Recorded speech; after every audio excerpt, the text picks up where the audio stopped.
But আমরা যেভাবে এই পরিবেশে এত সুন্দর একটা পরিবেশে সবাই ভোট দিতে পেরেছি, একজন আরেকজনের সঙ্গে দেখা হয়েছে, নতুন অনেক এক্স ক্রিকেটারদের সঙ্গে আমাদের পরিচয় হয়েছে যাদেরকে আমরা চিনতাম না। তো আমি মনে করি কোয়াবের অ্যাক্টিভিটিটা প্রপার যদি থাকে তাহলে আমাদের সামনে এই গ্যাপটা আর থাকবে না। আমরা সিনিয়র হোক জুনিয়র হোক প্রত্যেকটা সেক্টরের প্রত্যেকটা জায়গা থেকে আমরা প্লেয়াররা যদি এইভাবে আমরা মাঝে মাঝে একসাথে হতে পারি বিভিন্ন প্রোগ্রামে, তাহলে আমাদের একজনের সঙ্গে আরেকজনের আন্ডারস্ট্যান্ডিংটাও ভালো থাকবে, ক্রিকেটের যে সার্কেলটা এটা অনেক বড় হবে। তো আপনাদের যদি কারো কোনো কিছু জিজ্ঞেস করার থাকে কারো কাছে আপনারা করতে পারেন, কোয়েশ্চেনটা করতে পারেন।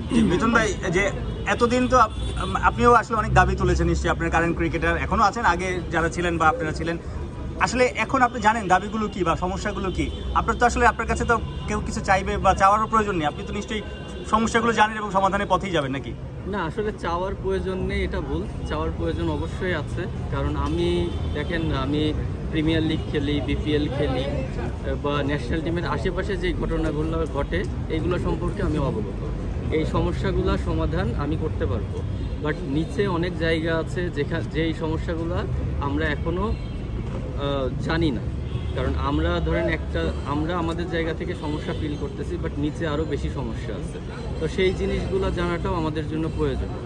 তো সেই জন্য আমাদের প্রত্যেকটা সেক্টরে আমরা প্ল্যান করেছি আমাদের প্রতিনিধি থাকবে, যেন ওই সেক্টর থেকে আমাদেরকে ইনফর্ম করতে পারে এবং আমরা ওই জায়গাগুলো নিয়ে কাজ করতে পারি। আপনি তো মিডলম্যান হিসেবে কাজ করবেন, বিসিবি থেকে আসলে কিরকম রেসপন্স আশা করছেন? যেহেতু ক্রিকেটার আপনাদের কাছে বলবে, আপনি তাদের হয়ে কোয়াব তাদের হয়ে আসলে বিসিবির কাছ থেকে অনেক কিছু আদায় করার চেষ্টা করবেন, সেই জায়গাতে বিসিবির তো নিশ্চয়ই অনেক দায়বদ্ধতা আছে।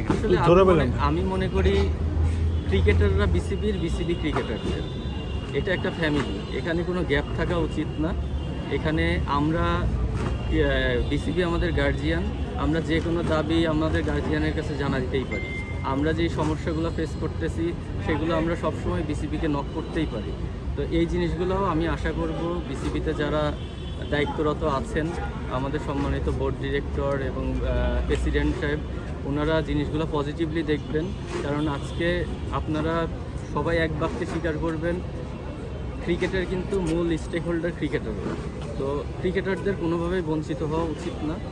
আমরা এর আগে হয়তো বা ওইভাবে রেসপন্স পাইনি, বাট এখন থেকে আশা করব সব কিছু নতুনভাবে হয়েছে, নতুন ক্রিকেট বোর্ড, আমরাও নতুন, তো আমরা একসাথে যেন ফ্যামিলি হয়ে কাজ করতে পারি। দেখেন, এটা আমরা জাস্ট আজকেই, এতদিন আমরা ইলেকশন নিয়ে ব্যস্ত ছিলাম, ইলেকশনটা কীভাবে প্রপারভাবে করা যায়, বা সেলিম ভাই ওনার দিক থেকে চেষ্টা করেছে, আমি আমার দিক থেকে চেষ্টা করেছি। তো এখন আমরা অ্যাড্রেস করব, আমাদের যেহেতু একটা ফুল কমিটি আছে, সবার সঙ্গে একসাথে বসে আমরা মেজর প্রবলেমগুলো ফাইন্ড আউট করব। এই জন্য আপনাদের রিকোয়েস্ট করব আপনারা সবাই একটু ধৈর্য ধরবেন, কারণ কোনো কিছু ওভারনাইট পরিবর্তন হয়ে যাবে না। একসাথে আমরা 100 কাজ করতে পারবো না, কিন্তু আমরা এতটুকু কথা দিতে পারি যে আমরা কখনো বসে থাকবো না। আমরা প্রতিনিয়ত আমরা সামনের দিকে যাব এবং আমরা নতুন নতুন সমস্যাগুলো ফাইন্ড আউট করে আমরা সেগুলো নিয়ে কাজ করব। এই জন্যে আমি একটা জিনিস আপনাদের ইনশিওর করতে পারি যে মানুষ মাত্রই ভুল, আমাদের ভুল হতে পারে, কিন্তু সেটা কখনো ইন্টেনশনালি হবে না, সেটা আমাদের অজান্তে হতে পারে, বাট আমরা জেনে শুনে কোনো ভুল করব না। চ্যালেঞ্জের কথা বলছেন, কি কি চ্যালেঞ্জের মধ্যে পড়েছিলেন?